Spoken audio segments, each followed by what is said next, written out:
ಮೊದಲಿಗೆ ಆನಿಯನ್ ಮತ್ತು ಟೊಮ್ಯಾಟೋನ ದೊಡ್ಡ ದೊಡ್ಡ ಸ್ಲೈಸ್ ಆಗಿ ಕಟ್ ಮಾಡ್ಕೊಂಡಿರಬೇಕು. ಅದಾದಮೇಲೆ ಆನಿಯನ್ನ ಪ್ಯಾನ್ಗೆ ಹಾಕಿ ಅದನ್ನು ಕರಿ ಲೀವ್ಸ್ ಮತ್ತು ಟರ್ಮರಿಕ್ ಪೌಡರ್ ಜೊತೆ ಫ್ರೈ ಮಾಡೋಕ್ಕೆ ಇಡಬೇಕು. ಅದಾದಮೇಲೆ ಇದಕ್ಕೆ ಕೊರಿಯಾಂಡರ್ ಹಾಗೆ ಪೆಪ್ಪರ್ ಸೀಡ್ಸ್ ಮತ್ತು ಜೀರಾನ ಹಾಕಿ ಮತ್ತೆ ಫ್ರೈ ಮಾಡ್ಕೋಬೇಕು. ಇದಕ್ಕೆ ಟೊಮ್ಯಾಟೊ ನಾವು ಹೆಚ್ಕೊಂಡಿರೋ ಟೊಮ್ಯಾಟೊ ರಾಕ್ ಸಾಲ್ಟನ್ನು ಹಾಕಿ ಸ್ವಲ್ಪ ಫ್ರೈ ಮಾಡಾದಮೇಲೆ ಸ್ವಲ್ಪ ಜಿಂಜರ್ ಗಾರ್ಲಿಕ್ ಹಾಕಿ ಮತ್ತೆ 1 ನಿಮಿಷ ಫ್ರೈ ಮಾಡ್ಕೋಬೇಕು.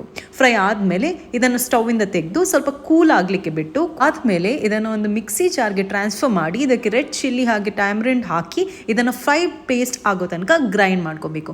ಅದಾದಮೇಲೆ ನಾವು ಗ್ರೇಟ್ ಮಾಡ್ಕೊಂಡಿರೋ ಕಾಕ್ನೆಟ್ ತಗೊಂಡು ಅದಕ್ಕೆ ಒಂದು ಸ್ವಲ್ಪ ಟರ್ಮರಿಕ್ ಮತ್ತು ಗರಂ ಮಸಾಲ ಇಂಗ್ರೀಡಿಯೆಂಟ್ಸ್ ಎಲ್ಲ ಹಾಕಿ ಸ್ವಲ್ಪ ಬ್ರೌನ್ ಆಗೋ ತನಕ ಬಿಡಬೇಕು. ಬ್ರೌನ್ ಆದಮೇಲೆ ಇದನ್ನು ಸ್ವಲ್ಪ ಕೂಲ್ ಆಗಲಿಕ್ಕೆ ಬಿಟ್ಟು ಅದಾದಮೇಲೆ ಇದನ್ನು ಮಿಕ್ಸಿ ಜಾರ್ಗೆ ಹಾಕಿ ಒಂದು ಫೈನ್ ಪೇಸ್ಟ್ ಆಗೋ ತನಕ ಬಿಡಬೇಕು.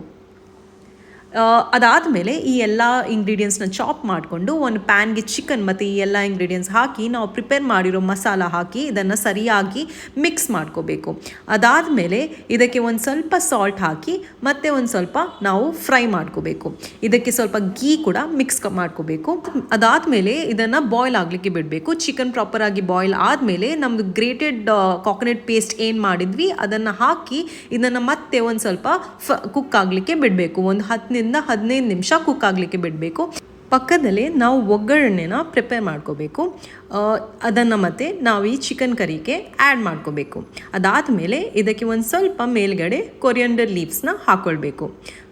ಈಗ ನಮ್ಮದು ಚಿಕನ್ ಕರಿ ಸರ್ವ್ ಮಾಡೋಕ್ಕೆ ರೆಡಿ ಇದೆ. ನೀವು ನಿಮ್ಮ ಮನೆಯಲ್ಲಿ ಮಾಡಿ ಮತ್ತು ಹೇಗಾಗಿದೆ ಅಂತ ತಿಳಿಸಿ.